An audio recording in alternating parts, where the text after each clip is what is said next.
மக்களே, good morning. இன்னைக்கு திருக்குறளில் அறத்துப்பாலில் இன்ட்ரடக்ஷனில் 4வது டைட்டில் பார்க்க போகிறோம். அரண் வலியுறுத்தல், assertion of the strength of virtue. இதில் ஃபுல்லாகவே நம்ம 5 திருக்குறள் இன்னைக்கு பார்க்க போகிறோம். அது அரணோட சிறப்பை பற்றி.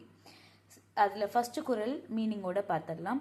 சிறப்பு ஈனும் செல்வமும் ஈனும் அறத்தினோங்கு ஆக்கம் எவனோ உயிர்க்கு. அப்படின்னா அறம் சிறப்பையும் செல்வத்தையும் ஒருங்கே வழங்குகிறது. ஆகையால் உயிர்க்கு அத்தகைய அறத்தை விட நன்மையானது வேறு யாது அப்படின்னு கேட்குறாங்க. Next second Thirukkural. அறத்தின் ஓங்கு ஆக்கமும் இல்லை, அதனை மறுத்தலின் ஓங்கில்லை கேடு. அதோட மீனிங், ஒருவருடைய வாழ்க்கைக்கு அறத்தை விட நன்மை தருவது வேறு எதுவும் இல்லை, அறத்தை போற்றாமல் மறப்பதை விட கெடுதியானதும் இல்லை. மூன்றாவது, ஒல்லும் வகையான் அறவினை ஓவாதே, செல்லும் வாயெல்லாம் செயல். அப்படின்னா இயன்ற அளவுக்கு இயன்ற வகையில் செல்லும் இடமெல்லாம் நன்மை செய்ய வேண்டும். அடுத்து, மனத்துக்கண் மாசிலன் ஆதல் அனைத்து அரண் ஆகுல நீர பிற. அப்படின்னா உள்ளத்தில் குற்றம் இல்லாமல் வாழ்வதே அற வாழ்க்கையாகும்.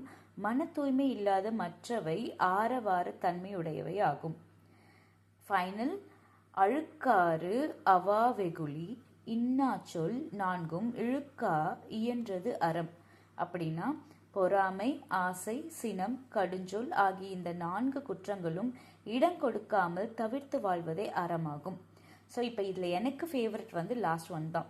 ஸோ நம்ம வாழ்க்கையில் ஏதாவது ஒரு குறளை பற்றி அதுபடி நடந்தாலே அதை விட பெரிய அறம் நம்ம வாழ்க்கைக்கு இல்லைன்னு நான் நினைக்கிறேன். ஸோ இதோட we are signing off. நாளைக்கு பார்க்கலாம்.